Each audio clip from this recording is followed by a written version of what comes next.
Yo, good morning. We're going to get stuff started. Probably announce some news as well. And searching for a world to go to.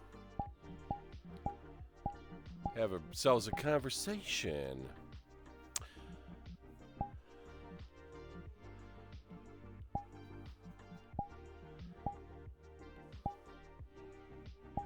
So hard to type in VR chat, I swear.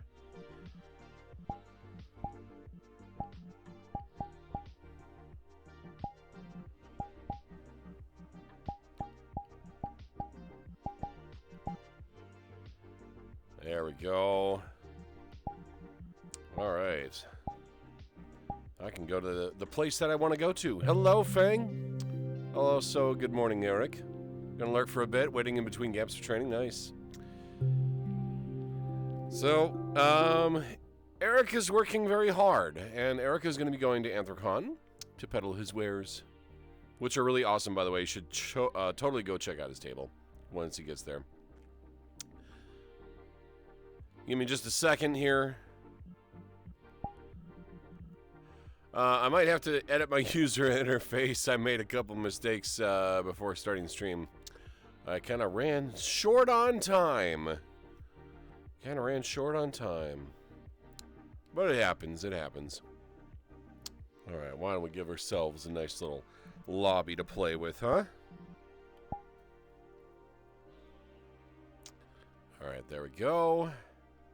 I'm not sure if I like the lighting in this situation, but it's kind of cool anyway. Alright. First off, you can still see the Tiltify donation. It is shut down. We have raised $7,200.69 for Trans Empowerment Project. That is super heckin' awesome. Thank you guys so much for crushing our charity goals. That is super, super heckin' epic. Let me turn on some other stuff.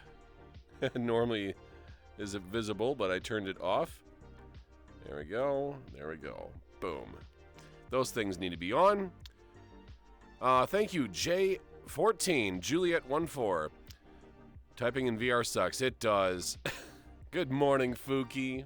How you doing? So apparently Nintendo Direct is announcing stuff today. If it doesn't consist of Animal Crossing, I don't care. That's my thought on it. But anyway, who is going to Anthrocon? We'll let people come on in and relax and sit down for a little bit. Have ourselves an opening chat session. Vakoost! Oh my god, long time no see, dude. I missed you. Where you been? Good to see you again. How you doing? Vakoost, you sweetheart. I might be. Of course, yes. Eric will definitely be there. Exclamation point Blue Canary. Guys, please go follow my boyfriend. Please. I've been good. Excelente. I need to hydrate here real fast. My throat is parched.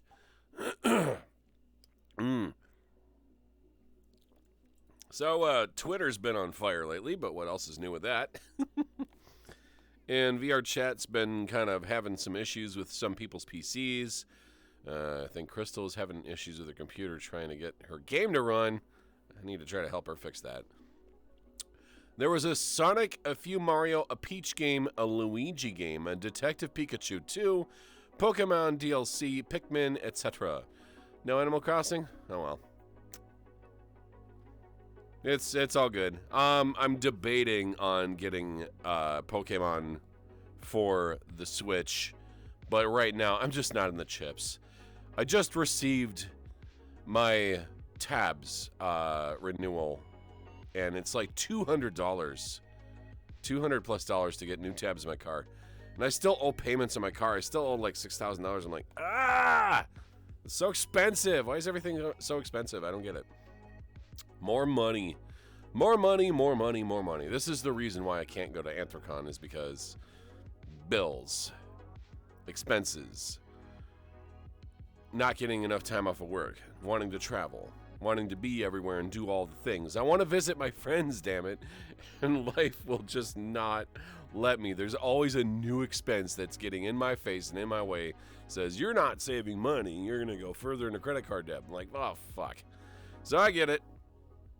Unite is free if you want to join me there. Pokemon Unite. Is that on the Switch? I could probably take a look at that, because I believe you can also link your Pokemon Go account from Niantic to your Switch. It's on mobile? Oh, okay. Gotcha. Yet another thing to make my phone hot. I've noticed this. I play Pokemon Go again, and boy, does my phone get warm. Oh my god. Just running Pokemon Go for a mere 30 minutes makes my phone hot, and the battery drains like crazy. And I try to go outside and, and walk. I got a battery pack, but my phone gets so hot. And then the screen dims down, and then I can't see what I'm doing on my phone. So it's like, well, why am I going to play this game if it makes my phone hot? It's so stupid. They need to, like, dial down the graphics settings on this app. It's so crazy. I remember playing the original Ingress before they updated it to the new engine, and that ran fine. That ran great. And they created this new graphic-intensive engine, and then it just like, I want to play both games at the same time because they're both GPS games, but my phone can't take it. I need a new phone. I can't afford a new phone right now. It's another $1,500. Where am I going to get that from? I don't know. Feel chaos today? Indeed. Anywho, well, we're going to be talking about conventions today. And we're going to be talking about the do's and don'ts of going to cons, what you should prepare for, what you should do, how you're traveling, what you should bring, etc., etc. I want to get a couple more people in chat. However, I should upload this video to YouTube so that you guys can actually see this video if you are not available in the morning. I will be doing this periodically. Once a VOD has been saved, I will try to remind myself to upload the VOD to YouTube so you guys can view it at any time, because YouTube videos don't go away. They stay there forever, which is great. I don't have to worry about Twitch Partner in order to get my videos saved. Yes, Aaron. Yes, Aaron. All right. Real quick. Lately in people's streams, I want to talk about three things unrelated to the future discussions we're going to have. One of those is trauma dumping. I am tired of seeing it. I don't care about, the bad things that have been happening lately, unless if they are relevant to the discussion that we're having in channel. There's no reason to go into somebody's stream and say, oh, my dog died today, or I broke my arm. That sucks. I get that. It hurts. But this isn't the place to talk about that type of stuff. If you're having trauma or something like that, please go see a doctor. Somebody who is trained and specialized to handle those situations. Streamers are not doctors. Please don't treat us as such. Streamers are not therapists. Listen to Eric. 100%. Two, please read the room. Read the room. What does that mean? It means don't come into somebody's stream and randomly talk about something that isn't related to the stream or what the streamer is discussing or the game that they're playing, etc. Too many times have I seen people come in with like random conversations that have nothing to do with what's going on just to seek attention. Please don't do this. It really bugs people. And three, when we're in VR chat, it is not an invite to come join us. We are using this platform as a means to entertain you folks. It is our stage, it is our showroom, etc. We are here on camera talking to you guys. It's not an invite to anybody, so please don't come in and ask, can I join you? No. Unless if we're doing a community day specifically, we're not going to be inviting random people. In certain circumstances, like if it's a fellow streamer or a friend that we feel can contribute to the stream, then yes, maybe. But in many cases, no, we're not going to be doing that. It's not an invite. I will be announcing community days, and one of those community days in the future is July 8th, where we will be having an 8-hour community day celebration for my birthday. That is coming up in a couple weeks. And then July 7th will be day 0 to the Papa Box charity event, and that will be for specific invites only. And then throughout the rest of the week that I will be streaming, we'll be doing some random games and various stuff and whatnot. I was debating on having a continuous stream, but for my own personal health and safety, I don't think that's the best idea. So anyway, Shira no you read. Hello, Auru. How is it going? Welcome to old age. Aaron, shut up. How are you doing? We are going to be discussing Anthrocon stuff. So, first of all, how many people have gone to furry conventions before in chat? How many of you have gone to conventions before in general? So, a lot of conventions, while themed differently, how they're run is very similar, right? Doesn't matter whether it's a tiny con of a couple hundred people or a gigantic con of tens of thousands of people. The premise is the same. You have a large group of people in a very crowded space, and it's very busy and it's very noisy. And how do you prepare for that? The first thing I would recommend doing is please check the website for the convention. Go on the internet, go to their website, please read up on the information, the hotels, the guests of honor, the schedule. Get yourselves prepared for the day. Take a look at all the information. Take a look at the safety, the guidelines, the regulations, the terms of service. Please read up on all of that. Scrutinize it. Go up and down. Very important. Evil Jumpy, good morning to you. How you doing? So this is no different with Anthrocon. Open up your web browser. Go to anthrocon.org. I am a former convention director for Anthrocon, as you guys may or may not know. I served as the director of registration up until 2015, which was my final year. And then Nikona, my friend, actually took over for me and has been director of registration ever since. So if you guys want to know more about Anthrocon, go to anthrocon.org. First of all, the really big key important thing is the COVID-19 policy. Now, you guys are encouraged to wear a mask at the convention center. You're standing in the fountain. I'm standing in front of the fountain, sir. See?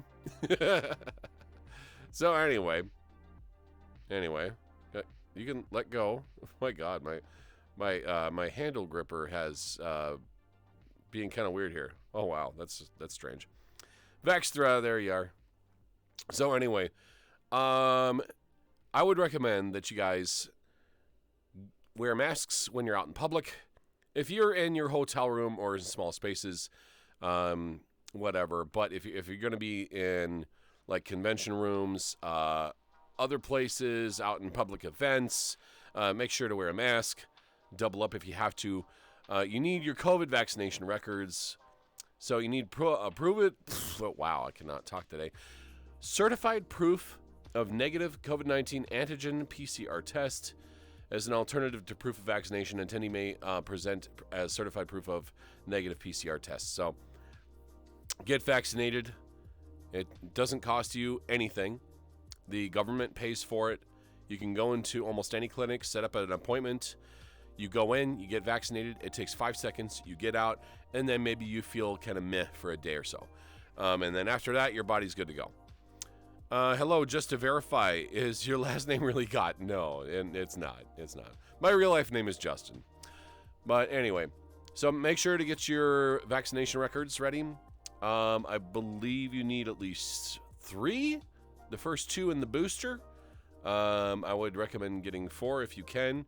Eric and I both ended up having COVID at the beginning of this year, and it sucked. I was coughing, wheezing. I had a headache. Luckily, the vaccination did help because it was maybe 2 weeks of me feeling miserable, but I got over it. But that's a lot better than, being stuck in a hospital for over a month from not being vaccinated. Vacation's already updated. Nice. So yes, guys, please get vaccinated. It's not hard. It's not going to cause you a problem. And in fact, a furry invented the Moderna vaccine, which is actually kind of cool. So, also with the registration, check out their policies online. Online registration is now closed. Registration will be available for purchase at the door starting Thursday, June 29th. All right, I'm going to say this again, and we repeat this, and conventions repeat this over and over and over, and yet still people come in and they don't provide ID. Why do they need ID? It's for your safety. There are government regulations and protocols and laws in place concerning conventions that require conventions to have access to your identification to verify that you're you and not somebody pretending to be you, and a bunch of other things. And primarily, it's your safety. They also have an oral pill for when you do get it. Yeah. That would be the Paxlovid. Paxlovid helps you fight the virus. So anyway, it's important to have ID, yes. What kinds of identification do you need at the convention? So if you are the age of 18 or above, considered legal adult in the United States, you can have one of four things: a state ID, which acts as a government-issued ID, a driver's license, a military ID if you're enlisted into the military or if you're a military officer. You can use your military ID. It is also government issued, and that works just fine. Or your passport. And 99 times out of 100, if you're traveling from another country, you will be bringing your passport with you, and you absolutely have to have that on you at all times. It can be driver's license, a state ID, yes. Aaron, you do know I'm a former convention director, yes? So these things I know inside and out. I know what goes on behind the scenes. I know about the chaos. I know about all the preparation. It's very boring behind the scenes. I'll tell you that much. So, just to repeat, please bring government-issued identification, driver's license, state ID, military ID, or passport. One of those four pieces of identification is good enough. If you are under the age of 18 and you are considered a legal minor, then things get a little bit more interesting. If you are with your parents can vouch for you. They will need their ID as well as you being with them, and you'll be given a form to sign out saying this individual is being allowed at the con, and you'll be given a minor badge. A minor badge will let you into any general space into the convention, but will not let you into any adult areas, like the adult art show, for example. That will be forbidden for you. So minor badges are very serious, and they are also going to be visually different than the adult badge, so they can be actually told from a distance. The COVID info is good, but also make sure that your state requires, like here in Texas law, says they can't enforce the mask thing. If at very least, if you cannot wear masks or if masks cause you a problem, please get vaccinated. If you cannot be vaccinated, you cannot be in the con. And I just dropped my controller. I apologize here, chat. So, give me 30 seconds. I have a sneeze coming up. Oh my goodness. The air is getting better here, but it's still kind of meh. It's still kind of meh. I just climbed on top of a chair. Oh dear. Okay, so with that in mind, if you are a minor, you need to have your parents with you and sign a form. They need to be your legal guardians. If not your blood relative parents, then a legal guardian, which is basically, say, like a foster parent or grandparent or somebody who is authorized to speak for you. Your adult friends do not count, all right? If your friend is bringing to you or bringing with you to the con, they do not count as a parental consent or guardian. They cannot vouch for you. We've come across this type of situation in the past. If you are a minor and you were coming to the convention without your parents, then you need to have what is known as a notarized parental consent form. These parental consent forms can be accessed via the website, downloaded and printed. And then you would have you and your parent go to a notary public. Sometimes you can go into like a lawyer's office or a post office, or some sort of area where this person is a legal notary, where they can witness you signing the document, and then they put their stamp on it, and they have a record of it, thereby making that document a legal document, which authorizes a minor to attend the convention without their parent. So for other individuals, usually individuals under the ages of 12, they are considered children, and they are considered not there. But they will also be kind of visually considered as minors at the con, but must be escorted by their parents at all times. They cannot be alone. In situations in the past where minors have come to the convention and didn't have any parental consent form or any identification whatsoever, no documents, no nothing, traveled across states with their friends, and that leaves us in a very tenuous, difficult, and potentially dangerous situation. If you come to the con and you have no identification on you whatsoever, now we have to consider it a child endangerment. And then the legal authorities get involved, and that becomes a big, huge mess. So please, please, please, please, please, you need to abide by these rules. The convention is a 501c3 organization. We have to follow Pittsburgh law as well as federal law, and they are going to be adamantly serious about these types of things. Can I have a link to Eric's Twitch channel, !Blue Canary. Well, I've got to go. Transformer Blues to no power. Oh, shit. Oh, no. Oh, please take care of yourself, Fuki. Have a good day. Oh, my God. Just Blue Canary. Just Blue Canary. Now, there you go. Anyway. Eric will be there. Table J14, Juliet 14, in the dealer's area. So please go check him out. He sells all sorts of really cool and amazing wares, trinkets and bandanas, and he has been preparing excitedly and passionately for this. Eric works very hard, and I would love for you guys to please go check him out. Please, please, please. Now, does everybody understand the registration procedures? Okay. If you're going to the convention center, bring your IDs. Forms of payment is another key issue when it comes to the conventions. And if you cannot pay in cash, you can pay in credit card, you can pay by check. But checks are very slow to process. I would highly recommend that you get a credit card to pay for your convention. PayPal is not an acceptable form of payment unless it is linked to a Visa or MasterCard, a credit card which can tie itself to the account. The reason being that PayPal alone is not accepted as a form of payment is because it is not what we call FDIC insured. FDIC is a federal level of protection for banks that if something were to go wrong, they have the ability to back them up. But since there's no protection, I recognize your name. I recognize your name, dude. What's your Twitch? Okay, bend over. Take a look at the situation that we're talking about right now. All right, I recognize your Twitch name. So why are you coming into a channel and asking, "What's your Twitch?" Why are you asking that? Okay, we had this conversation earlier in the stream. Read the room, dude. See, good morning. Hi, how are you? We're doing pretty good. My goodness. So we're talking about conventions.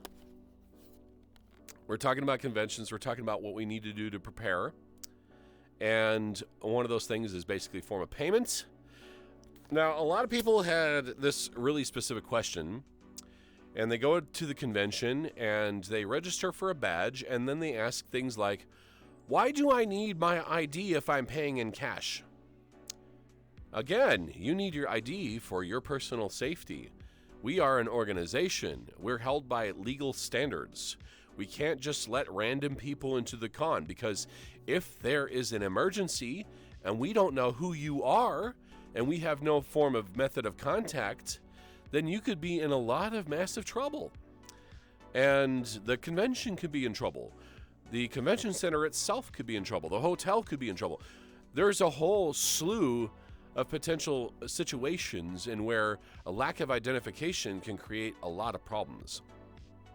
Hello, Melodica. How you doing? So, in this situation, or conventions themselves, doesn't matter which furry convention, whether it's Anthrocon or Midwest Fur Fest or Furry Migration or Further Confusion or blah, blah, blah. They all require identification to get into the con. This is not a maybe, this is not an if, this is not a but, it's you have to.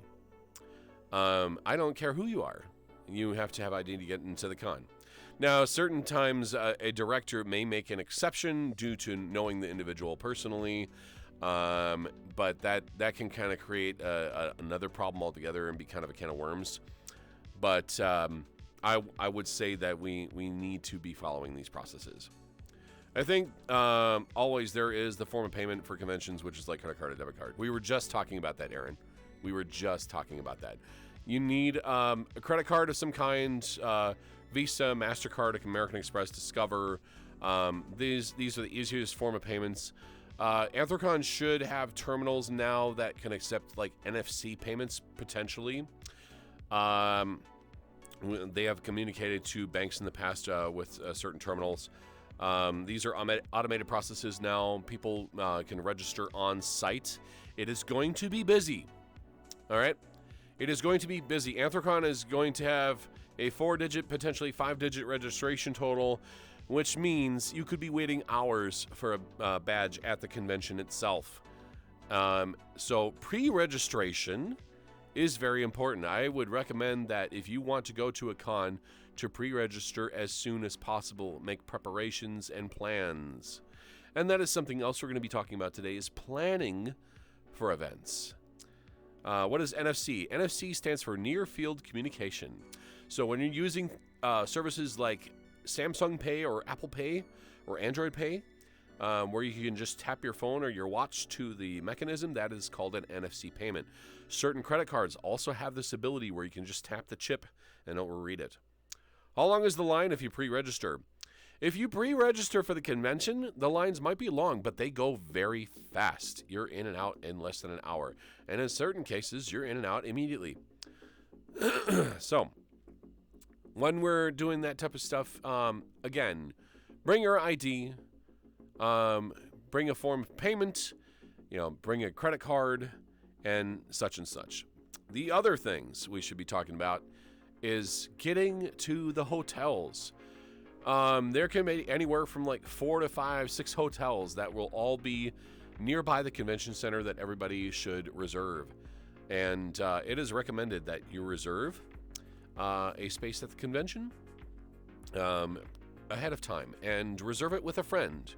Reserve it with other people to make things a little bit easier. Usually the hotels will enforce a maximum of 4 people per hotel room. I would not go any higher than that. Hello, RDWAGONI. Hotels are always full, but you should reserve ahead of time. Yep, and we were just talking about that. So, usually people will want to go to the main hotel, but from my personal experience, the main hotel can be a lot slower than just doing an off-site hotel. And usually off-site hotels aren't that difficult to get to. It's usually maybe like a couple blocks to walk, but that's not too bad. Hello, Tyler. I'm going to be going a bit above 4 because I'm in a suite this year. Oh, heck yeah. Heck yeah. What's up, Tyler? All right. Real quick side point. I am not going to be going to Anthrocon this year, sadly, just due to time, money, and funds and whatnot. So, oh my goodness. I'm jumping all over the place. So, sadly, I'm going to have to deal with it. Something's going on with VR chat. It's like lagging for some reason. I'm kind of like jumping all over the place. It's very weird. Just showered, waking up slowly, got some caffeine. So did I. I took some migraine headache medicine, so that's got caffeine in it. It's going to have to do for now. My goodness. But yeah, reserve your hotel in advance. I would highly recommend against using your main bank card to reserve a hotel room because they will put down a damage deposit or a hold on your account. If you don't have the money in your account, then you could end up having issues trying to buy stuff elsewhere. So I would recommend using a separate credit card to put a hold on the hotel room. You can choose to switch payments at the end of the con. Also with the hotel rooms, oh my God, please tip the servers every night, not just at the end of the con. Why? Because the same people don't service your room every day. It's usually different people. They got a whole bunch of different staff that work the conventions. I understand that some countries don't tip, and in certain places it's considered rude to tip, but here in the US, you gotta tip, or you should tip. It doesn't need to be much. It can be like $5 a day, right? And be nice to the hotel. Please be nice to them. Please respect the property.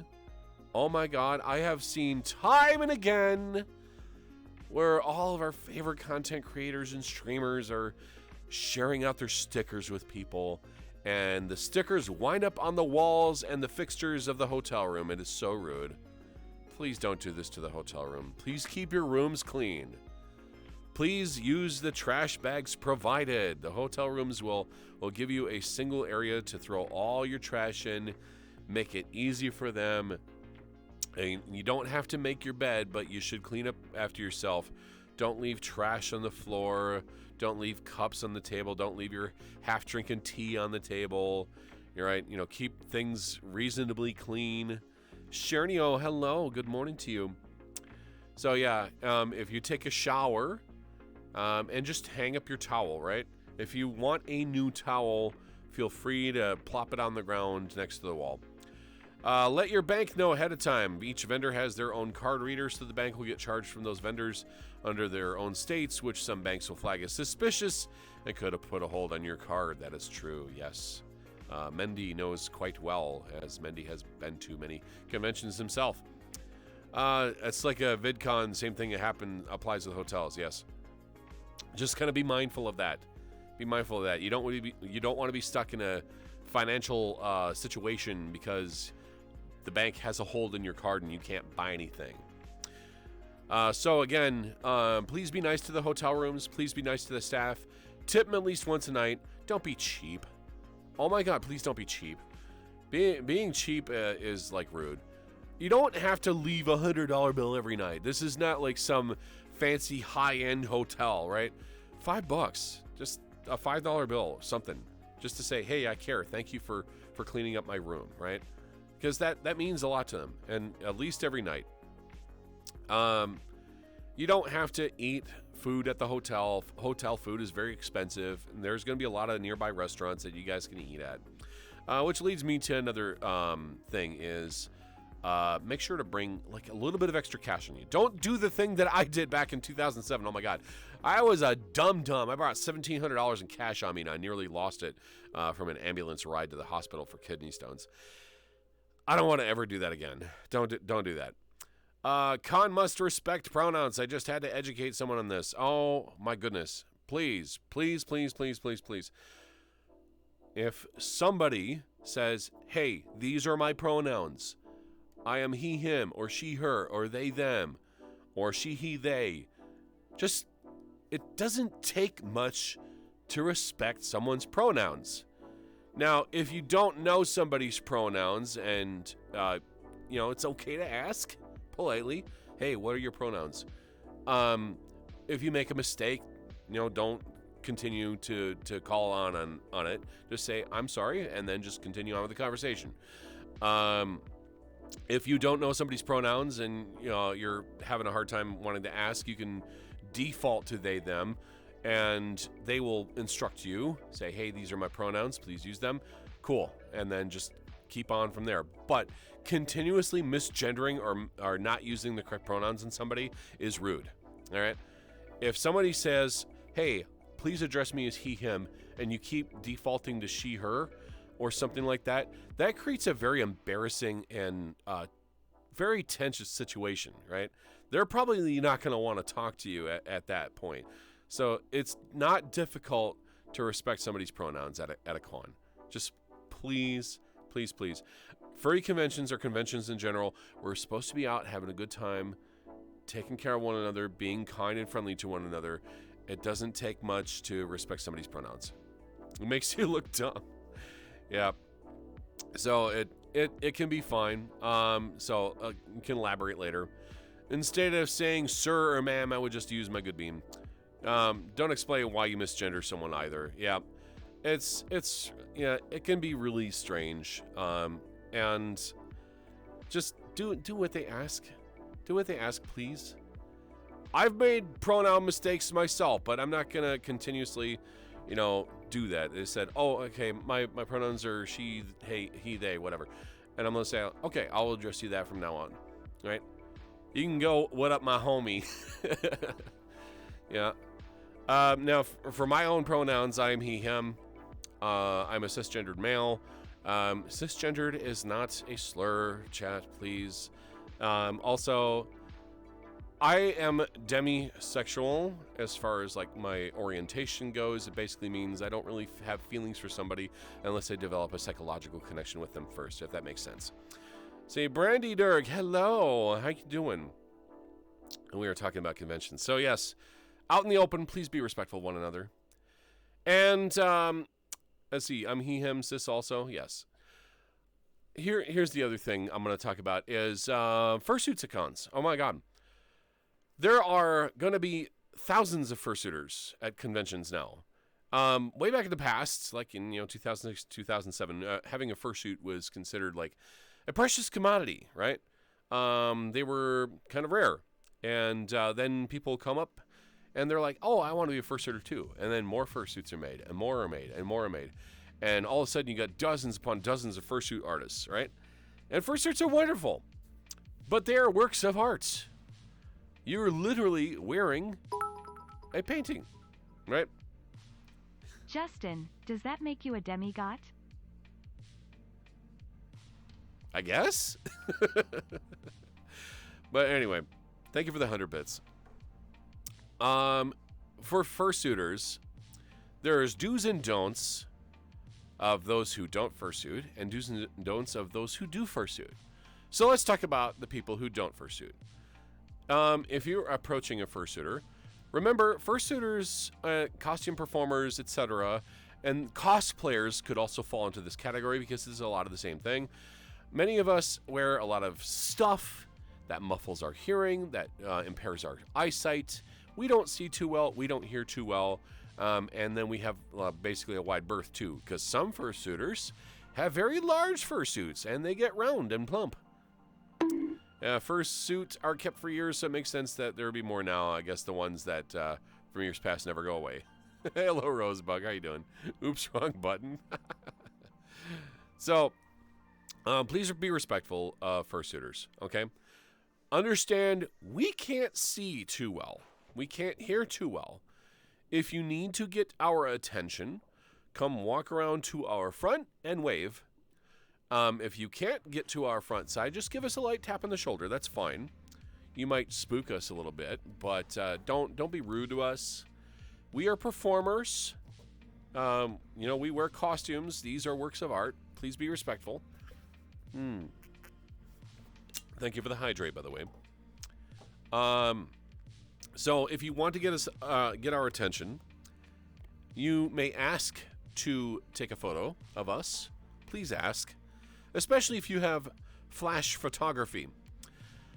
Flash photography can blind us because the mesh on our eyes reflect the flashlight all over the place, and we can go temporarily blind by having flashes of light in front of us. Ask before touching. I was going to lead to that. That reminds me, when I was leaving a Headless Lounge, a guy jumped me from behind in a suit and gave me a hug. Oh, God, please don't do that. I think this kind of goes along the same lines. Please ask before you touch. Please ask before you hug. Do not, and I repeat, do not ever pick us up without our permission.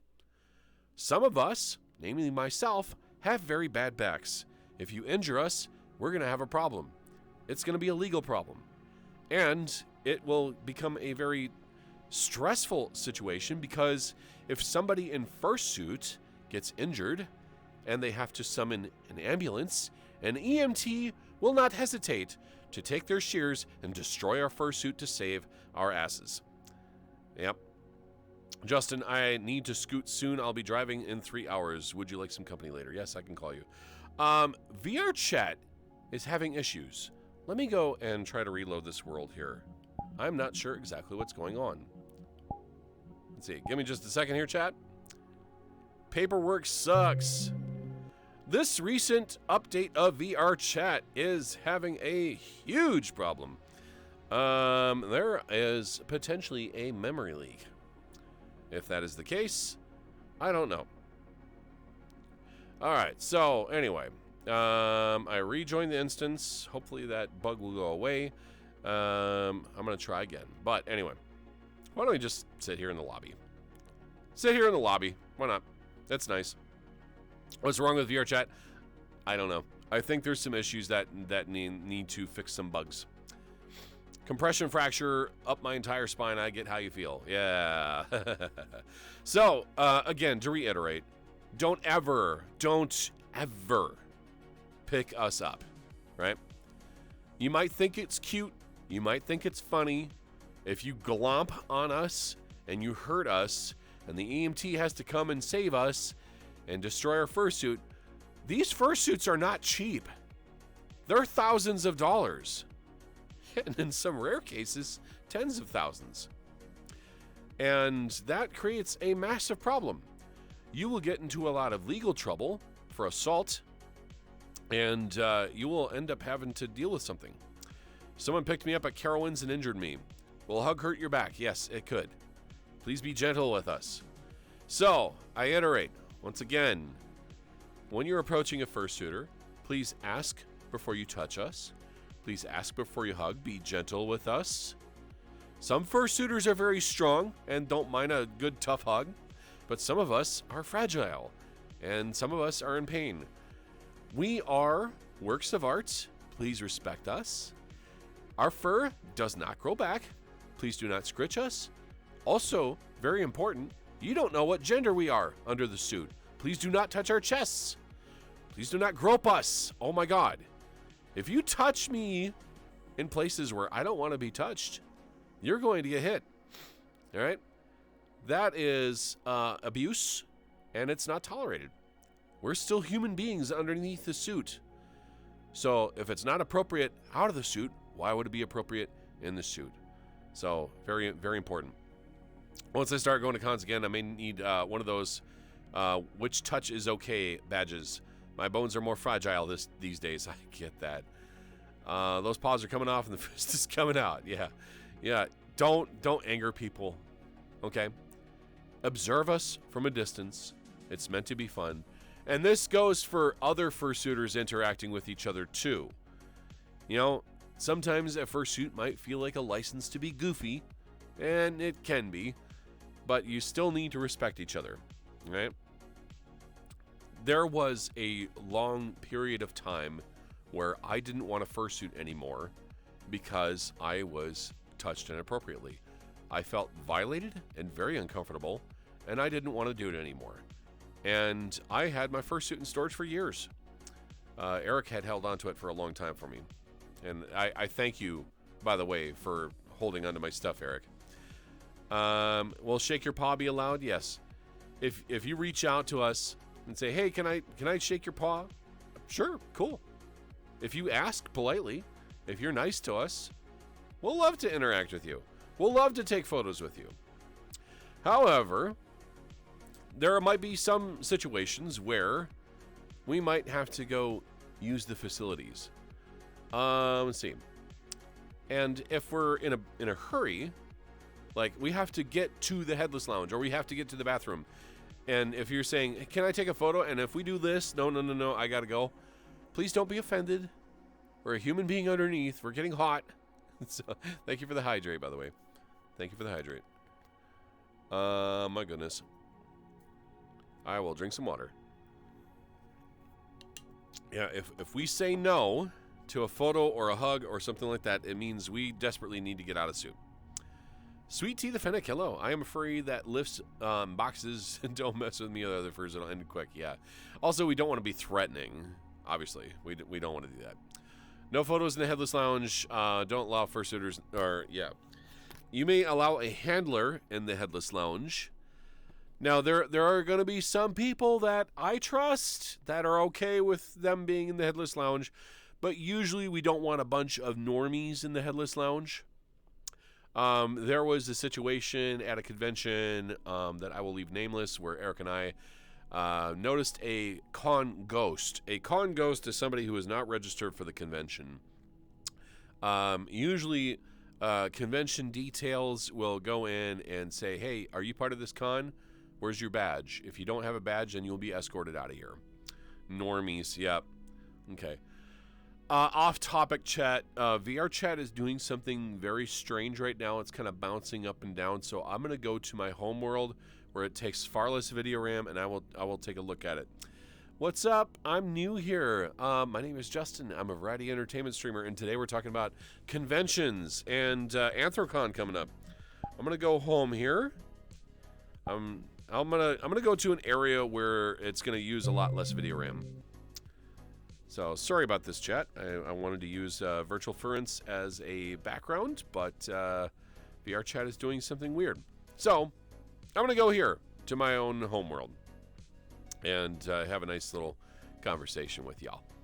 So, anyway, hopefully VR chat isn't going to bounce up and down anymore. At least I'm hoping. Say, hi, new here. It's Dad. So if you guys are new to my channel, my name is Justin. I'm a variety entertainment streamer.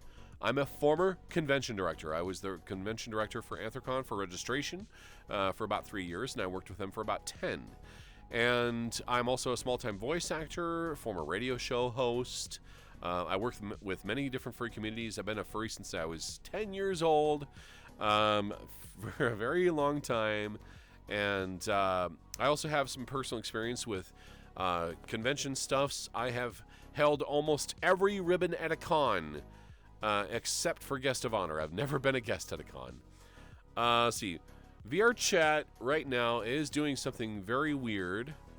So if there's going to be constant video issues or whatnot, I might have to end stream early. But let's get this stuff out of the way here. You've been a dealer's assistant. I have, yes. I've been with Eric's table. See, same thing applies with cosplayers as well. Asked to interact with us. Yes, this applies to cosplayers, fursuiters, costume performers, etc. Right? Our costumes, our fursuits, they can cost thousands of dollars to make. They take a lot of time. They take a lot of effort, and in some cases, take multiple people to put these things together. Please respect them. Ask before touching. Ask before interacting. Ask before taking photos. Please don't block or get in our way, etc. Please understand that our hearing is limited, our vision is limited, and then some of us in fursuit are also disabled. All right, please do not pick us up, do not carry us or grab us or anything of the sort. Shiru Wolf Kawaii, thank you for the follow and welcome to the Lion's Den. I hope you have a wonderful day. Thank you. Did you quit being a director to be a furry or what? I've always been a furry, but I did quit being a director because it's very stressful. It's a hard job. We can talk about that in a little bit. I've been a dealer's assistant twice. Yes, this is true. Thanks to you, Eric. So, see, throwing red paint on fursuits prank gone wrong. Oh, God. New follower. Thank you so much. And Sweet Tea the Fennec. I love Sweet Tea. Sweet Tea is awesome. Anywho, as we progress further, so we talked about the do's and don'ts of being outside the fursuit. Let's talk about the do's and don'ts of being on the inside of the fursuit. And the mistake that I made when I was in fursuit. Okay, I'm a big guy, Chad. I'm a big guy. I'm 6 feet, 2 inches, and about 270 pounds. At the time, I was in the fursuit parade, and there's lots of gags. Fursuit loves props. We love gags. We like doing weird things for the lulz. And I neglected a very important rule. And one of those is to make sure to scan the area with your eyes before you dart off in a direction. I didn't do that. I saw somebody with a fishing pole and a large steak hanging down. I'm like, I'm a lion. I like steak. I like big pieces of meat. So I charge toward this steak. And I hit something pretty tough that was almost the equivalent of running into a concrete post. Except it wasn't a concrete post. It was a Dorsai, a member of the safety team of Anthrocon, who equaled in size and weight to me, and quite possibly was stronger than me. He turned around and smiled, and he says, "Be more careful next time." And boy, did the back of my neck get hot. Yeah. I was going for a gag, not seeing where I was running into. And when you yourself, a 6'2", 270 pounds, are abruptly stopped by something you ran into, you know it's serious. So I never made that mistake again. This was many years ago. So anyway, fursuiters don't see very well. But I also have a personal responsibility to myself to make sure that I scan the surrounding area. Not just what's in front of me, but what's down here on the floor. Because there are children at conventions. And off topic, if anybody says that children aren't allowed to be furries, you are wrong. Furries are for everybody. But we can get into that in a little bit. Children are very small. They're very precious. And sometimes children can behave in one of two ways around fursuiters. They can be either very curious, they want to know more, they think you're adorable and cute, and they want to approach you and maybe tug on your tail. Or two, they might be absolutely frightened of you because you look like a monster, right? And they could start screaming and crying and babbling and blah, blah, blah. We need cameras for our suits. Some people do wear cameras for their suits. As a Sergol, I have this pretty good size blind spot in the middle, yes, because your eyes are kind of more of the outside of your head instead of right in front of you. So, yep. It's very tough. It's very tough because usually people who have vision on the sides of their head, they need to do this more often. See, my son is a furry. I got him a tail and paws for his 10th birthday. Oh, cute. He screamed out loud for joy at that con. That is so adorable. That's really adorable. Oh, my goodness. Fursuiters live by that fursuiters can get away with anything and grab things off dealers' tables and play runaway. Oh, God, please do not do that. That is considered stealing, and it will get you kicked out of the convention for that. I don't care if you're a fursuiter. If it's a gag for somebody that you know, maybe, but in general, please do not grab things off of dealers' tables, even if you're in fursuit, because for the dealer themselves, that is very panic-inducing. It's not funny. And dealers spend thousands of dollars on their equipment and things and all the stuff that they put together. You can play around with dealers. You can be cute with them. You can get photos with them. Please ask. But don't grab stuff off their table. Please don't do that. It's not funny. So, again, with the children thing, if you're in fursuit and you see a child, do not go towards them. Stay in place. You can usually get down on your hands and knees and reach out to them, and they can approach you slowly. Make sure to look nearby for their parents, because if you do anything to hurt that kid, anything at all, I guarantee you will be on the receiving end of a very angry parent, and I will not stop them. Don't be mean to children. Don't hurt them. And be mindful if your fursuit, like mine, has claws.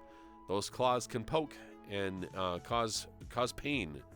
And I would never forgive myself if I accidentally hurt a kid with them. If you give a kid a hug, be extremely gentle with them. Don't trap them. Don't grab them. Don't hold them. Just be very gentle, and light pat will do. Let them interact with you, right? Let them approach you. Let them inspect you. Be very nice to children in fursuit. I cannot stress that enough, because a child is a parent's pride and joy, and they will know no limits to how much they will protect their children from anything. So be nice to kids. Be nice to kids. If a kid is screaming and crying and whining, be defensive. Just kind of back off, cover your face, kind of play around with them, and whatnot. So if a parent keeps pushing a scared kid at you, put distance between you and them. Yes, very important. Also in fursuit, aside from the children, just mind your surroundings, especially for other fursuiters, other costume players. Mind your surroundings. Look around you. In fact, before you even get into fursuit, I highly, highly recommend that you scope out an area as your human self first, so you know where you're going. If you are new to fursuiting, if you've never done it before, walk with a handler. A handler is a person that you can trust, that can act as a extended pair of eyes and can sense danger, upcoming stuff, can push camera or people away if they're interfering, can basically look out for you and guide you, because you don't want to be stepping into random puddles or into random potholes out in the street, or getting your fursuit dirty, or falling into the mud or into the snow or things like that, because you don't know what's going to happen outside your fursuit. Watch the brat fall from your arm and hang on to the fur, tearing away the third of your suit. Oh, God. Yes. Fursuit maintenance. We should probably talk about that, too. There will be mishaps at cons. There will be difficulty. There will be defects. There will be malfunctions. Fursuit pieces fall off all the time.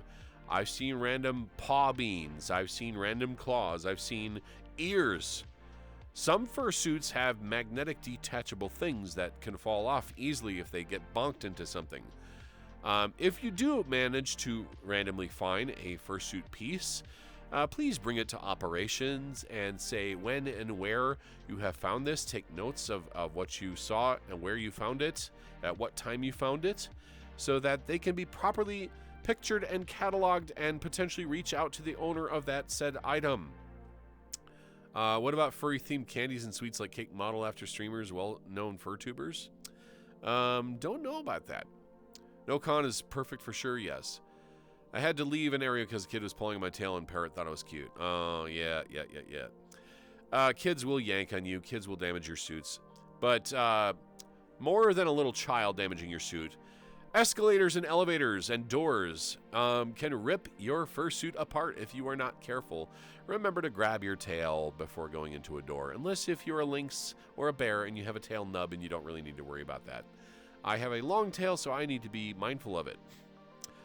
So watch where you're going, scan the area, make sure to hydrate. Hi from my car. Hello from your car. Make sure to hydrate.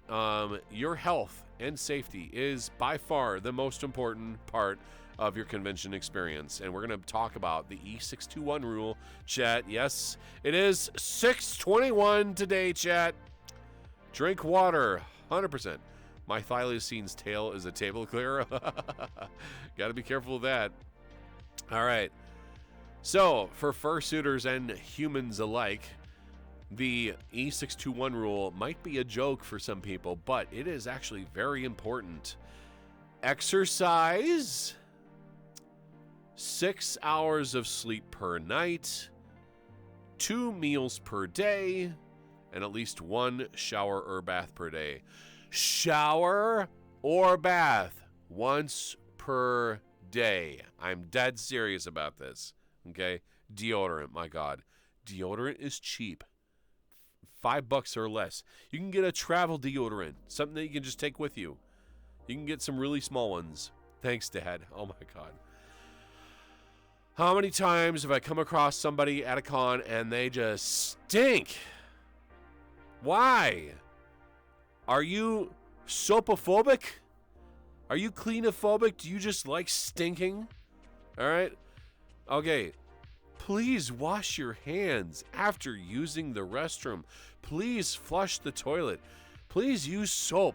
Please shower at least once a day. Nothing can get you sicker at a con than somebody who insists on not bathing. There is no excuse.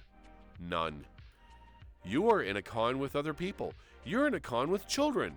You don't want to get sick, do you? Please wash. Please bathe. Germs are everywhere. They're all over the place. They're on our elevator door handles. They're on escalator handrails. They're on your cell phone. There's dirt and grime and dust and germs and bacteria and viruses all over the place, flying everywhere. I guarantee you, if you take a moment in your day to stay clean somehow, you will have a much better time. Bacteria, yes. Oh my God, people who don't wash their hands after the bathroom gross me out. I've called people out on that too. I said, hey, you gonna wash your hands? And if they get mad at me, it's like, I'm sorry, but farm animals clean after themselves too, so what's your excuse? But anyway. See. Or E926? Okay. There is such a thing as too much sleep. Shower bath per day. 2 meals per day. I recommend 3, but at least 2. Have a good breakfast. Have a decent lunch or dinner. You can snack throughout the day, but pay attention to what you're eating too. It's not just having a meal, it's making sure you're getting a mixture of good things. Do you have any tips for bringing an instrument to the convention? Yes, we can get to that, and it probably might fall under the lines of fursuits. For your food, remember, chat, that Red Bull and 5-Hour Energy is not a meal. A package of Pop-Tarts is not a meal. You need sustenance. You need vitamins. You need nutrients. You need to have a decent breakfast. You need to have a decent lunch or dinner. You need fruits. You need vegetables. You need to have a balanced meal. You cannot survive alone on peanut butter and jelly and ramen noodles. That is not a meal. You will have basically a carb overload, and where your body is fed nothing but carbs, and without nutrients, you cannot sustain yourself, and you will fall apart. I can't stress this enough. A 5-hour energy is good for a temporary boost, but it is kindling for the fire. I've mentioned this time and again. If you put nothing but energy drinks into your system, you will get a short burst of energy, but then you'll get jittery, and then you're going to crash. You have to have a good meal. Period. Is mayonnaise a meal? No, it is not. You can put mayonnaise on something. So here's a recommendation for you, chat. I get that people are on a budget. I get that food is expensive. Restaurants are expensive. For a lot of people, I'd say about 80% of congoers, you're not going to be able to afford to eat out every single day, 3 times a day. It's not happening. So here's what I'd recommend. And Eric and I have done this. Go out to the grocery store. Go get a cheap foam container, right? It can be like a minnow container from a fishing store. You can fill up the basin with ice, and then you can put bread in there. You can put cheese in there. You can put lettuce in there, tomato in there. You can put sandwich meat in there. You can put tuna fish in there, and then just a couple amenities, right? A couple of condiments. Go to the grocery store. Condiment packets are free. You can just grab them. Just go and get something. Get one of those long sandwiches and cut up the sandwich and have that as a meal in your day. Get some Nutri-Grain bars. Get some Nature Valley granola bars, whatever, as like a snack and in between. And just keep that in your hotel room. Get some extra containers of water. Get like a 20-pack or 12-pack of bottled water. Get the cheap bottled water. Don't get the expensive shit. And then you can have that throughout the con. Just take that with you. So if you prepare ahead of time, you can save yourself maybe about $200 over the course of the convention, but just pre-packaging food. You don't need to eat at the con. Going out to restaurants are very expensive, chat. You can be between $40 to $50 per person going out to a restaurant to go out to eat. It's fine if you're going to do it like once, maybe twice, but you're not going to be able to afford to continue to do that. It gets very expensive very fast. So prepare ahead of time, pack a lunch, Get a foam container. Take that with you. One thing we didn't bring up yet is traveling to the convention to begin with. McDonald's dollar menu items usually on $1. No, they're gross. Ghost Wolf 22A, welcome to the Lion's Den. Thanks for coming in. I hope you enjoy your day. We're having some fun talking about preparing for conventions. For Anthrocon coming up. Anthrocon! Let's see. June 29th is basically when it's going to start. And, okay, so if you guys are traveling, we already talked about bringing your ID. That's a must. If you are driving, you can't wait. I know. It's exciting. If you are driving to the convention, plan ahead. Have a spare tire in your trunk. Have a medical kit on you. Have some extra food on you. Make sure you have gas money. I know some people who will drive across the country to get to the convention center. That's pretty ambitious. Make sure to have a travel buddy. Why? Because if you get tired or sick or something goes wrong, someone can take over for you. There's been history of people getting into accidents on the way to the convention center, basically screwing their plans. So always have a contingency plan. Such devotion. Yeah, I know. Have a contingency plan. Travel with at least one other individual. Now, I have traveled conventions alone. I've driven to Chicago alone. That's kind of a risky thing to do. I know the trip well. I know where to go, what to do, what to prepare for. Prepare for tolls, chat. Tolls. A lot of places now are no longer accepting change or coins for tolls. Say, for example, driving through Illinois to get to Midwest Fur Fest. Those tolls are all electronic. So you might need to go to the state's website, find out the toll information, and do what they call pay by plate. They take a picture of your license plate. You can pay for your tolls online. You have a couple of days to do that. Some people give you a week. Ease It Pass is so good, yes. I also tell them, watch out for muggers and suspicious people. Yeah. If something looks sketchy, it probably is. Go find a crowd to go join. Don't be alone. Don't be alone out there. Always walk or travel with somebody. Now, I'm a big guy, you know. I'm usually not threatened by people, but even so, you never can be too careful. Some individuals who are naturally small in stature might want to consider traveling with somebody that they trust. So you always want to take care of yourself. When you're driving, make sure to pay attention to roadways. Do not speed. If you get pulled over by a state trooper, you're going to get a ticket, and it's going to ruin your fun. Because some states, if they pull you over, they don't give you a price to pay. They give you a court date, and you got to show up. Otherwise, you have to go online and pay a huge fine, right? Don't break the law when you're driving. Don't speed. It's not going to save you any significant time whatsoever. I'll tell you this. I did a little bit of a mathematical test from driving from Minneapolis to Chicago. If I drove 10 miles an hour over the speed limit, it saves me a grand total of 30 minutes, and it's not worth it. It's not. So just don't speed. It's not worth your time. It's not worth risking your safety. It's not worth getting into trouble. Please obey the law. Stick in the right lane. Let people pass you. Don't be a weirdo. Don't go through Fort Pitt Tunnel super slow before brake entering. Speaking as a former Pittsburgher, yep. Because some people just don't have that vision. The tunnels you need to be respectful of. Just obey the laws. If you're not comfortable driving, have someone drive for you.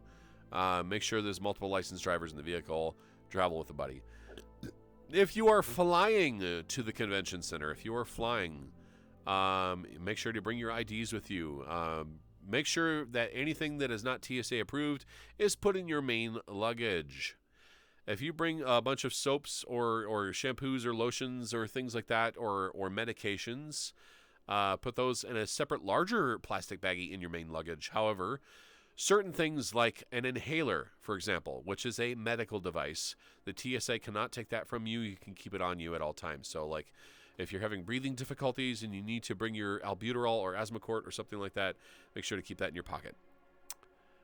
Don't drive with your fursuit on. Does that need to be said? Okay. I see fursuiters doing that for videos. That is so dangerous. Driving with your fursuit on makes zero sense whatsoever. I mean, I've seen it for short video segments, but driving with your fursuit on makes no sense. You have limited vision to begin with. You have limited hearing to begin with. Why would you do that in fursuit? You're going to get pulled over, and that can cause some very strange situations with the police. So yeah, don't break laws. Don't drive in your fursuit. Dumb ways to die. God, we don't want that. We don't want that at all. Again, if you're flying, make preparations. Usually with most airlines, you're allowed one carry-on and one personal. A carry-on is going to go above your head into the storage compartment above the airplane. A personal goes underneath the seat in front of you. Don't become roadkill. So, my goodness. Lion Power, hello, and welcome to the Lion's Den. Thanks for coming in. Fellow Lion, awesome to meet you. My name is Justin. We're talking about conventions today and how to prepare for them. So, again, if you're flying, if you have a fursuit that you're traveling with. Now, a lot of people will transport their fursuits differently. The way I do it is I have an action packer. An action packer is basically a large, hard container that can contain your fursuit. Now, I've had issues with this before. I use small carabiners on the action packer. Thank you for the hydrate, by the way, Evil. Psynoc, hello. Welcome back. Good to see you again. It's been a long time. My action packer is a way that I transport my fursuit. If you put locks on your action packer, the TSA will break those locks. Do not put locks on them. Use a small carabiner. A small carabiner is a way to keep it closed and prevent it from falling open. And carabiners can be easily removed and put back. And most TSA guys will know that you want to put it back. Don't transport a bunch of stuff in your action packer, just your fursuit. Now, some people will say put your paws inside your fursuit head or wrap your tail around inside your fursuit head so you have less chance of something going missing. Use TSA approved locks if you do. Yes, very true. For myself, to prevent like the sweat from the inside of the fursuit head from getting on your paws, if you're transporting it back from the con, get a large gallon size or bigger Ziploc plastic bag and put your hand, paws, and tail inside there, and then stuff that in the head to protect it. Is it okay to have a picture of your COVID immunization card, photo ID as well, to prove you've had your shots? If you have a picture of your COVID vaccination record, that's usually sufficient. That's usually sufficient. However, having a picture of your driver's license or state ID is not okay, because that is a copy of a document, and do not do that. Bring your state ID, driver's license, military ID, or passport, not a picture of them. We actually need to have them. But as far as the vaccination record goes, yes, you can have a picture of it. That's usually sufficient. Or proof that you do not have COVID. Put my uncle's old Air Force shirt on top of my checked bag, and that results in it being treated pretty well. Military tricks, yeah. So anyway. Transporting with a fursuit. Here's technically how I do it when I transport my fursuit. Now, everybody's got their own way of transporting their fursuit differently. I do a checksum of the things that I have. I have 2 hand paws. I have my tail. I have 2 foot paws. I have my head, and I have my bodysuit. Omega 3XX, hello. Excited to see any of y'all going to AFC or Anthrocon, yes.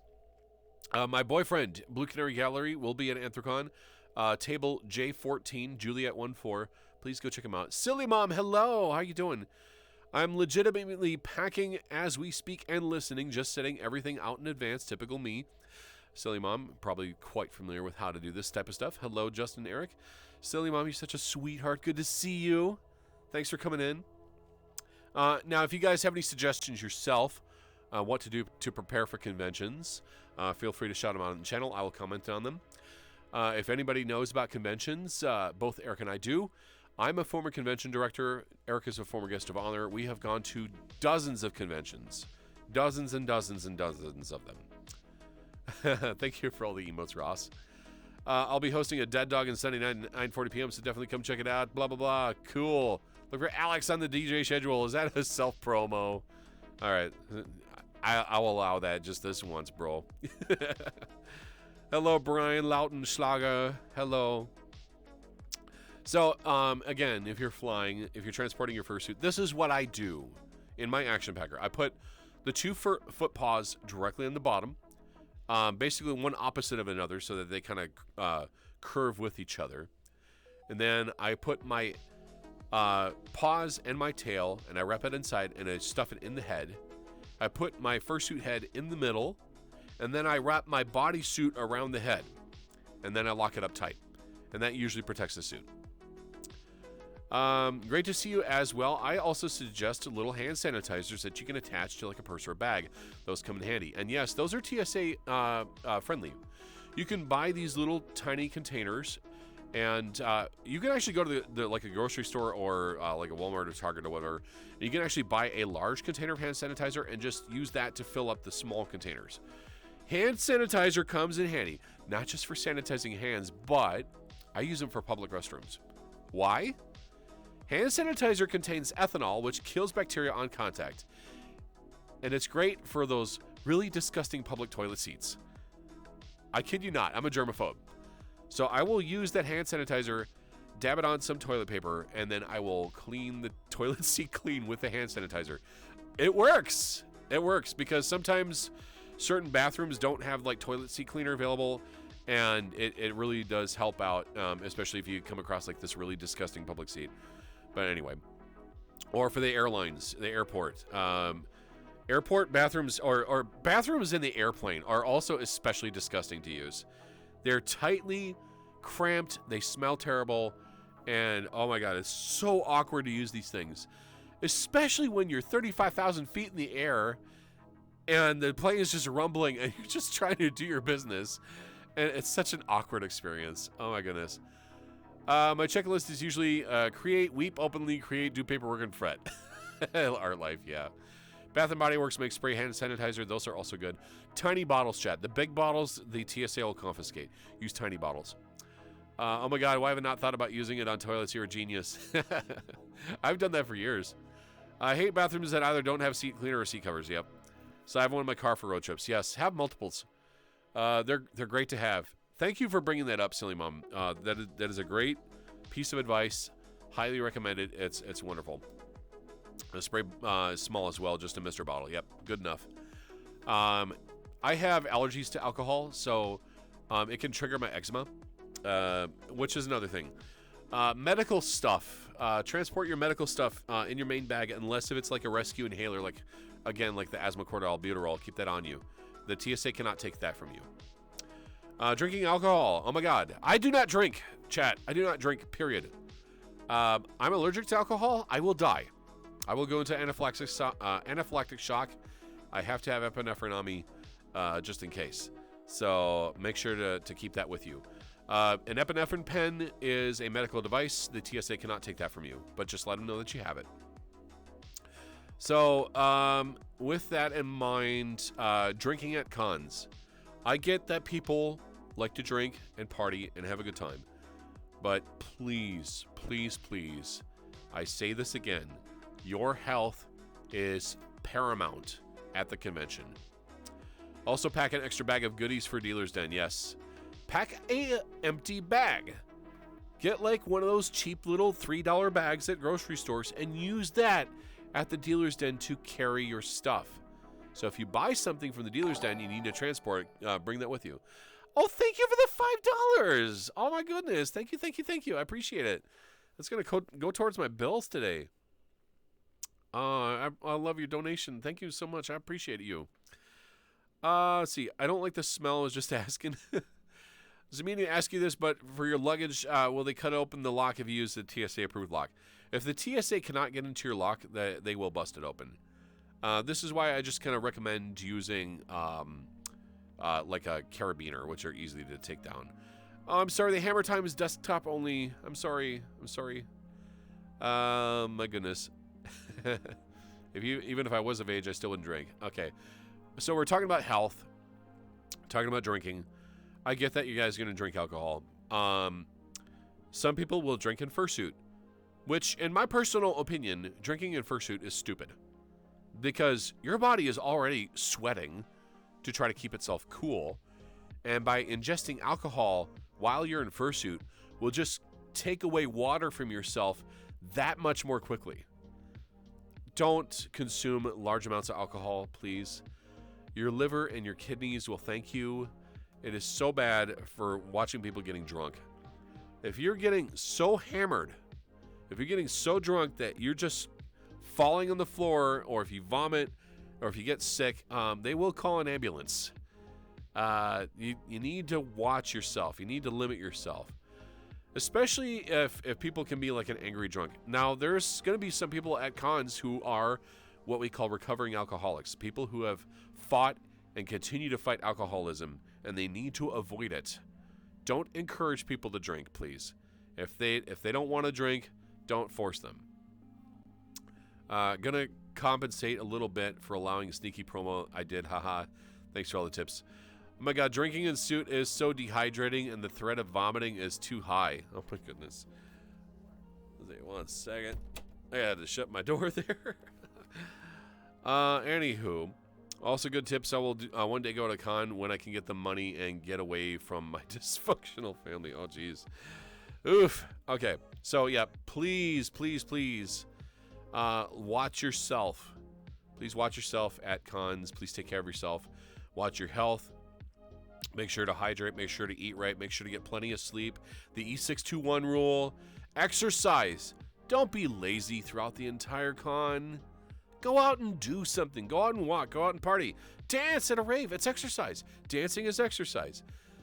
Take a look at the scenery. You know, walk the city of Pittsburgh. Take a look at the bridges. Have some fun, you know. 6 hours of sleep per night. Oh, my God. Please don't stay awake until 4 o'clock in the morning drinking and dancing. You will have a massive migraine the next morning. So have at least 6 hours of sleep at night. There are also these really amazing drink covers on Amazon to protect you from people slipping things in your drink. Do you mind if I share that link, Justin? Please do. Please do. I've heard of very scary and dangerous situations where people have been roofied, where tranquilizers or some type of dangerous chemicals have shown up in people's drinks, and people would drink that, and they would basically get into trouble and get taken advantage of. Don't leave your drinks out in the open. All right? Do not leave your drinks out in the open. If you are at a bar and you need to excuse yourself to like go use the restroom or something like that, take your drink with you if you are allowed to do so. If you leave your drink behind and you come back to the bar, don't drink it again, right? Treat every abandoned drink at a restaurant as if it's tainted.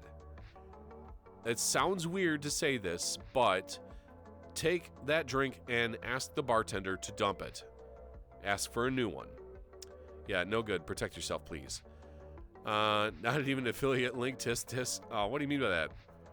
I don't have that, Kick.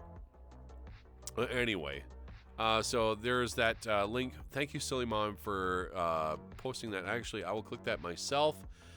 Here will mate drink covers for alcohol protection, 10-pack drink protector for women and men, reusable washable brown fabric, wine glass cover, straw hole, prevent your drinks from being spiked. Yes. If somebody did that to me, like I said, chat, I am severely allergic to alcohol. If I drink it, I will die. If someone spikes my drink, not only will I pass out, I'll go into anaphylactic shock and my throat will close. I'll be dead on the spot. And if somebody spikes my drink and finds out that they did that, they can be arrested for murder. I am not joking. Even if their friends drink, no, do not spike a friend's drink. Don't spike drinks. Don't ever do that. There's no reason to do that. It's not funny. It's dangerous.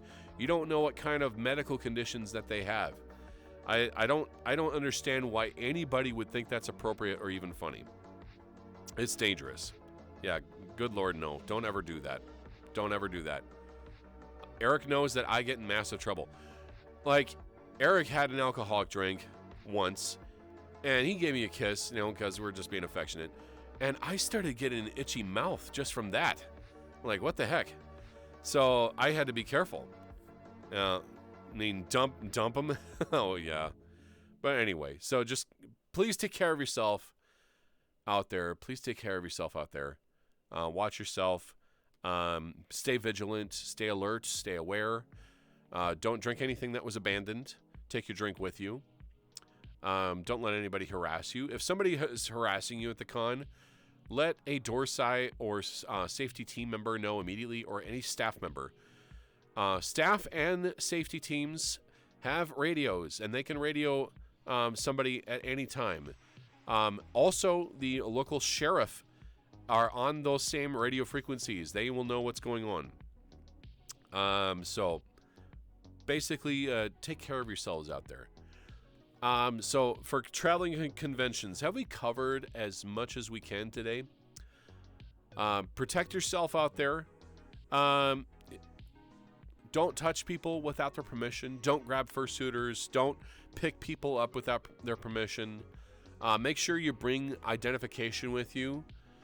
Make sure, you have a driver's license, state ID, military ID, passport.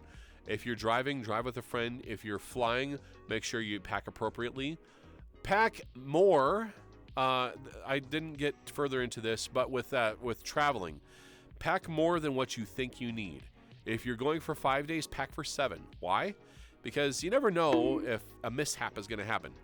Like, if you spill something on your shirt, or if your fabric gets torn, or if something else goes wrong, you have an extra set of clothing. Pack swimming trunks, Blue told me a while ago to make sure you stay hydrated. Yes, very, very much stay hydrated. If I use my Tifa Lockhart movies, if I have a baseball bat, what? All right, I will hydrate again. Again, I apologize. VR chat is being a little weird. It's being a little bit blippy right now. You guys probably can't see this, but there's a periodic video feed lag. It's not caused by my headset. It's caused by VR chat itself. My video RAM is only at 54%, but there's something weird going on. Anyway. Again, if you're flying, make sure to pack stuff. I learn how to ranger roll my clothes. You want to fold your clothes properly, but ranger rolling is a really cool way of packing a lot of clothing in a very tight space.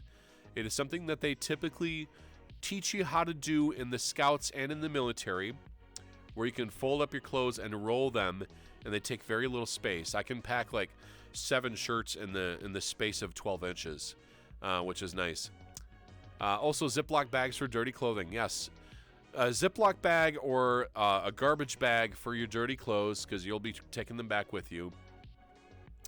And it's a male, but I want to kind of learn how to fight Tifa Lockhart for some reason. Okay. I love camelbacks for cons for this specific reason. Yeah, camelbacks are great for water. Yeah, so sometimes people will come across a snafu where, hey, I've run out of clean clothes. Look up like a local laundromat. A lot of people will have smartphones nowadays with maps on them and kind of can tell you where to walk. But the problem is that tall buildings like in Pittsburgh and Atlanta and Minneapolis can cause what we know as GPS echo, and it can actually push you all over the place. So map out where you want to go ahead of time when you're traveling out in the streets, and just don't travel alone. Don't walk out there alone. Always walk with somebody. Always be in the light. Don't go into dark areas. Don't go down dark alleys, obviously. Plus, if you freeze the camel pack before, you get a built-in AC for a few. Yeah, you can make your own ghetto air conditioning, but oftentimes hotel rooms will have air conditioning built in anyway, and you can just run that for free. That's included with your hotel bill. Other things. Please respect the convention centers and the hotel rooms. We've already talked about that with the hotel rooms a little bit.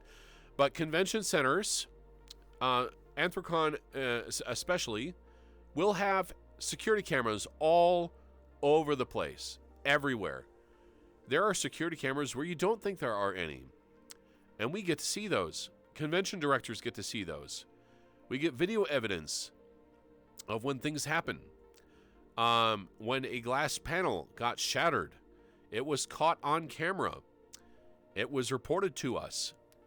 We found out who the individual was.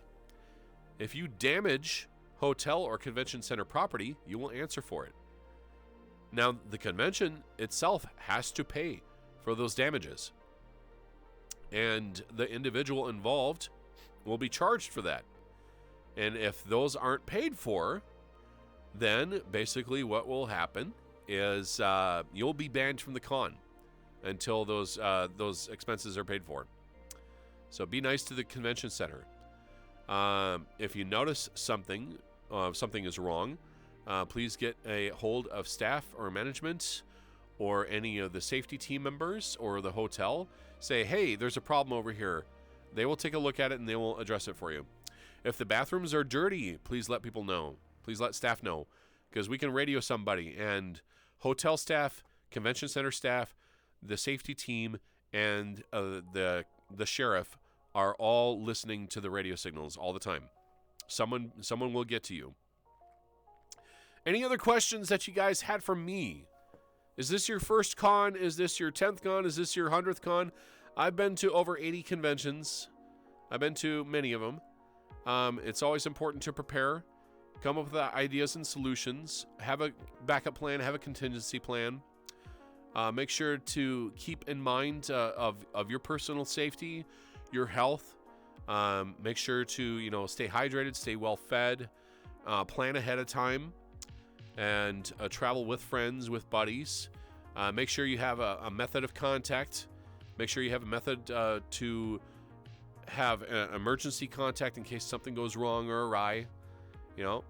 Still haven't been to a con yet. We'll get there. We'll get there one of these days. Bring your ID with you. If you are under the age of 18, bring a notarized parental consent form or travel with your parents. Children in the ages of 12 and under are not allowed to travel a convention alone. They must be escorted at all times. I think the minimum age for a convention is 16 to get a badge. So there are certain circumstances where we can probably give a minor a badge for free if they're under the age of 12, just so they have like a memento or something like that. Bring additional bags with you. Bring a little travel bag, because you're going to be getting lots of stuff, especially if you're sponsor, super sponsor, or mega hyper ultra sponsor. You'll be showered in gifts and freebies. You'll need some way of transporting that home with you. How do you act if you see a popular furry icon? Okay, first of all, drop the popular furry icon bet. Just drop it altogether. A lot of us, and content creators and convention staff, we don't like being treated under the spotlight. It's not something that we're really happy with. We just want to be treated like human beings. So I ask that if you're getting like really giddy or nervous or excited, don't be nervous. Just come up and say hi. That's all we care about. We're just a person. We're just individuals, right? Just treat us the way that you would treat your own friends. And if this is like the first time you met us, just say, hey, hi, I'm so and so. Nice to meet you. Hey, good to meet you.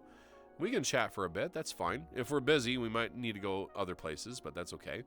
But just treat us with respect. Don't assume all of Pittsburgh will love the furries. No, you're gonna get barked at and shouted at and called out. I had somebody who noticed I was wearing my fursuit with my business coat, and she like slowed down her car, rolled down the window. She's like, "You got something sticking out of your butt," and I'm like, "Yeah, thanks for noticing. I'm wearing a tail. Oh, good for you." Whatever. People will be weird. See, I don't think I would recognize most furries in the flesh unless they're wearing a badge with their fursona. There's something else I wanted to bring up too, and that's the parasocial relationships, especially with fursuiters, because we're human beings behind the scenes, and a lot of us aren't going to look like what you expect us to look like outside of our fursonas, right? It was really disconcerting and very weird to read a story about how somebody felt like that they were betrayed because the furry that they were in love with ended up being a person they didn't like the looks of. And it was such a shallow statement. It made me just cringe. Just absolutely cringe. We're human beings underneath the fursuits, guys. I hate to say this. This is not real. This is a facsimile. This is just an image, a facade. Hello. So it is kind of gross. Yeah, flesh sona. So be that as it is, don't treat people like a popularity contest, for the love of God. Please don't. I mean, when Sonic Fox was out there at Midwest Fur Fest, I get that he's followed by a lot of people, and they are. I didn't want to approach them and say, "Hey, Sonic Fox, good to see you again," because they were surrounded by like 20 different people, right? It is crazy. I'm just a dude. Yeah, just, I have no problems with people coming up to me and say, "Hey, hi, I've seen you from your Twitch streams. I've seen you from YouTube. I've seen you from so-and-so. Oh, I saw you on Sammy Fox channel. Or I saw you on JT's channel." I'm like, "Yeah, cool. Nice to meet you, dude. Just hang out and say hi. I don't have a problem with that." But yeah, just kind of case in point. Just a sweet, kind dude. Yes, Eric is very kind. That's why I love him very much. Very creative, very sweet and adorable. So let's see, we're about an hour and 41 minutes in. And so traveling to conventions, let's do a recap of the things that we kind of talked about. And I know I've been all over the place because we don't really have like a teleprompter with bullet points or anything like that. I don't have any notes written down. These are things that are coming off the top of my head because I've done this over and over and over again. When you travel, make preparations. Make sure that your safety is paramount. Make backup contingency plans. Travel safely, whether you're driving or flying. Travel with somebody. When you go to the convention, make sure you bring a small amount of money with you. Make sure you're not reserving your hotel room with your bank card that puts a big hold on it, and now you have no access to your money. Make sure you bring your government-issued ID. Oh my God, I cannot stress this enough. State ID, military ID, passport, driver's license, one of those four. Bring your COVID vaccination records. Bring the extra masks with you. Silly Mom brings up a great point. Bring a bottle of hand sanitizer with you or two. Bring a packed lunch with you. Get a small container with some food, bread, cheese, chips, lettuce, tomato, onion, mayonnaise, mustard, whatever.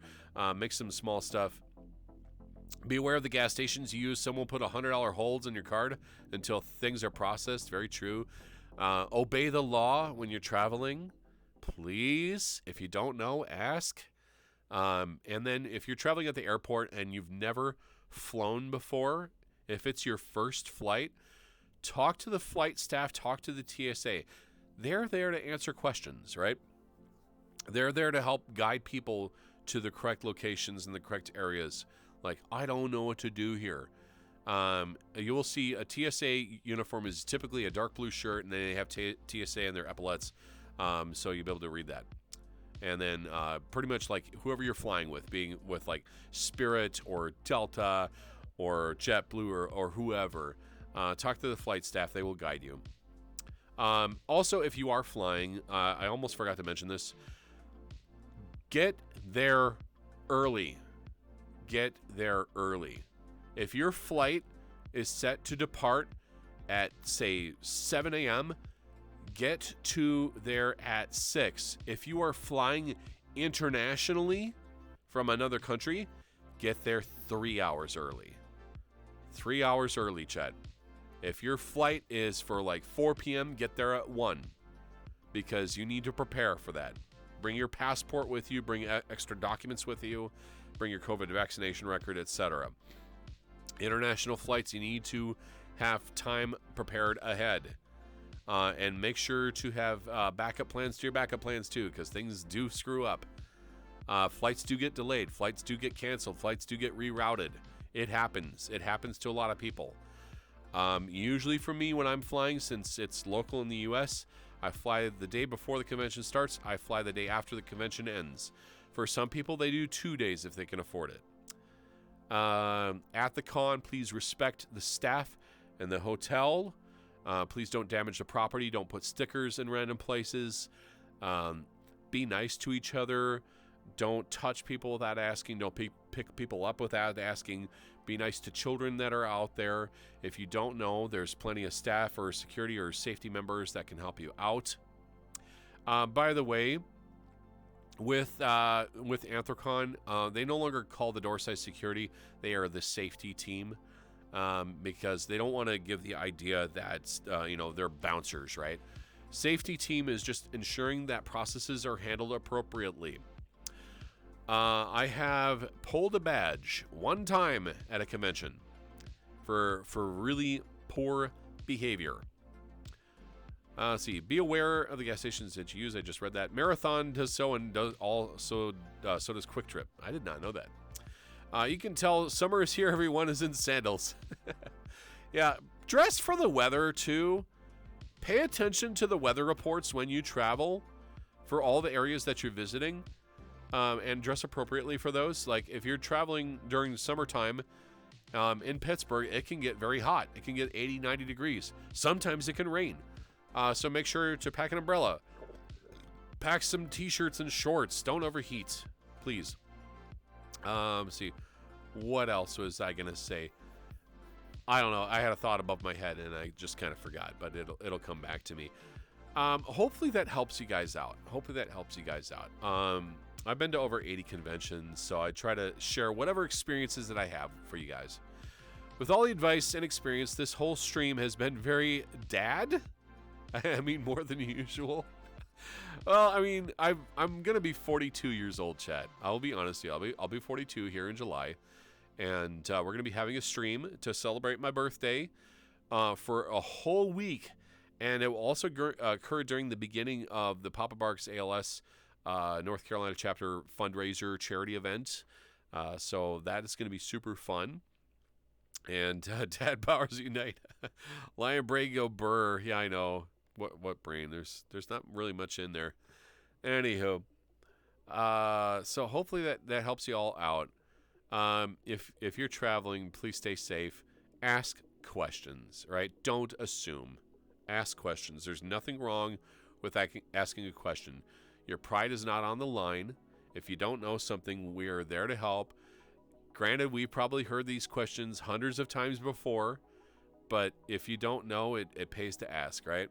You don't want to find out that you had to do something and totally forgot and stub your toe. We've had to deal with situations where people lost their ID during the travel, right? That sucks. And we can't let them into the con without ID.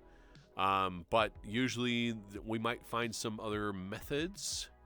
So here's another thing. Like, if you don't have identification, usually doing something, bringing like a student ID. If you're a minor, bring a student ID and like either a credit card or a bill or a piece of mail to show us your address or something like that, along with your parents' parental consent form. And that can do as a make-do identification. Hopefully that helps too. And then for certain people who we know personally at cons and we see them again and again and again and we know exactly who they are because they've been longtime friends of us, we might let squeeze by because we know how to get a hold of them, blah, blah, blah, blah, blah. For guests of honor at Anthrocon, I imparted on a system for signing in. So when you guys come to registration, once you bring your ID, you'll be signing a book with your badge name, and then you pick up your badge and then your bag of goodies if you're a sponsor or super sponsor, and then you'll be on your way. But for staff and guests of honor, they get to sign a different book, and they usually go to like operations to begin with. So I had told registrations, like, why are the guests of honor in the middle of the book with the rest of the staff? They should be front page. They should be able to open the book immediately, sign immediately, get their badge immediately, and be on their way. And since then, that has been things how they've been handled for guests of honor, which hopefully that's helped them out quite a bit. I miss Anthrocon. It's been a long time. It's been 8 years since my last convention experience. As much as I would love to go again, it's really tough. Hopefully I'll get to Midwest Fur Fest in the future. And hopefully I'll get a chance to like doing LineCon Twitch streaming on my mobile phone. I think that'd be pretty awesome. Does anybody in chat have any questions, any concerns, any thoughts, any ideas, any tips that they'd like to share off the top of your head? Or should we prepare for sending you guys off to another heckin' bean? There will be a stream tomorrow at noon. I'm still debating upon what I want to do tomorrow. I haven't quite decided yet. So we'll see what happens. Oh, Nita Queer. What's going on, dude? What a cute little emote. I love that. Little side wing. I love that, dude. I love that. You guys have the cutest emotes. You know that? So, for those of you who have been to conventions before many times, I've seen you out there all everywhere. I'm also kind of like running low on energy, so I'm going to have to get going. Hello, Nito Queer. I love those emotes. I like the one here in St. Louis called Gateway Fur Meet. It's a small to mid-sized one and always had a blast. Last one had 750 attended. Yeah. Judah Mute, welcome to Lion's Den. Thanks for coming in. Thank you for your follow. Guys, I think we're crossing the... Yeah, we're way into the higher follower count. I don't think that follower count down there is correct. I might have to reset that because we're closing in on 5,300 followers. Thank you so much. But anyway, conventions large and small. It doesn't matter whether it's a couple hundred people or several thousand people. They all fall along the lines of the same methods and ways in which they handle things. And if you don't know, ask.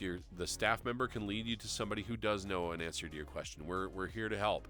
How you doing, Ice Cream? Welcome, welcome. So for directors at conventions, you will see a blue ribbon beneath the badge.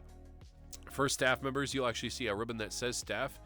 The staff ribbons, I believe, change color year per year. So it's not the same staff ribbon. Also, for the end of this month, Eric will be visiting me here in Minnesota after Anthrocon is over, and we're going to be taking a streaming break, and then hopefully we'll get back into business once Papa Marks comes around, and then the stream week, and then I'll have a small vacation time coming up in the beginning of July, a staycation, as it were, and I'll be streaming pretty much for the majority of each day. I can't wait for that. Also, thank you guys for all of your love and support for what I do. I just put stuff together on the fly. I don't prepare for anything. I really don't. I hate preparing. I'm more of a spur-of-the-moment type of individual. I like to think of things, and then I like to talk about them. I like to play games. I like to interact with chat and audience, and we're going to have some fun in the future. We're going to have some fun. And so I hope to see you all again. Let's see, who else is online right now? Who else is online? Let me go check and see. You know what?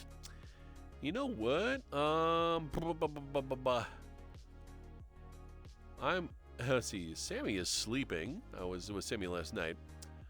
You know what? Let's go raid Snuffles. We haven't raided Snuffles in a while. I thought Snuffles was absolutely adorable because the thing about Snuffles is his username is the same name as a plush animal I once had as a kid, and I just thought that was adorable. Snuffles is doing some art right now, and I love their art. Super adorable, heckin' bean. Go say hi to him. And let's go say hi. And guys, as always, no matter who you are or where you come from, you're valid and you're loved. And stay safe out there, travel well, be with friends, go enjoy yourself, and have a wonderful time. You guys mean the absolute world to me. I will see you again in the future. Have some fun. Love you all. Bye-bye.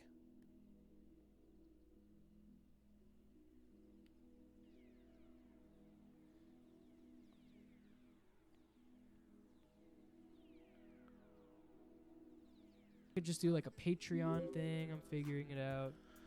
Stuff like that.